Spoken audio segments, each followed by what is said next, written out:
ಸಾಧನೆ ಇಲ್ಲದೆ ಸತ್ತರೆ ಸಾವಿಗೆ ಅವಮಾನ, ಆದರ್ಶ ಇಲ್ಲದೆ ಬದುಕಿದರೆ ಬದುಕಿಗೆ ಅವಮಾನ. ಆತ್ಮವಿಶ್ವಾಸಕ್ಕಿಂತ ದೊಡ್ಡ ಗೆಳೆಯ ಯಾರೂ ಇಲ್ಲ. ನೀನು ಒಳ್ಳೆಯ ಮಾರ್ಗದಲ್ಲಿ ಸಾಗುತ್ತಿದ್ದೇನೆ ಎಂಬ ಆತ್ಮವಿಶ್ವಾಸ ಇದ್ದರೆ ಬೇರೆ ಯಾರ ಮಾತಿಗೂ ತಲೆ ಕೆಡಿಸಿಕೊಳ್ಳಬೇಡ. ನಿನ್ನಷ್ಟಕ್ಕೆ ನೀನು ಮುನ್ನುಗ್ಗು. ಜನ ಹೇಗಿದ್ದರೂ ಆಡಿಕೊಳ್ಳುತ್ತಾರೆ. ಆ ಮಾತುಗಳನ್ನು ಲೆಕ್ಕಿಸದೆ ಮುಂದೆ ಸಾಗು.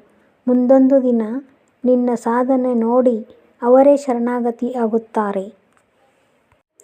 ಕಷ್ಟ ಎಷ್ಟೇ ಬಂದರೂ ಒಬ್ಬನೇ ನಿಂತು ಎದುರಿಸುತ್ತೇನೆ ಎಂಬ ಛಲ ಇದ್ದರೆ ಜೀವನದಲ್ಲಿ ಏನು ಬೇಕಾದರೂ ಸಾಧನೆ ಮಾಡಬಹುದು. ದಿನದಲ್ಲಿ ಒಮ್ಮೆಯಾದರೂ ನಿಮ್ಮೊಂದಿಗೆ ಮಾತನಾಡಿ. ಇಲ್ಲವಾದಲ್ಲಿ ವಿಶ್ವದ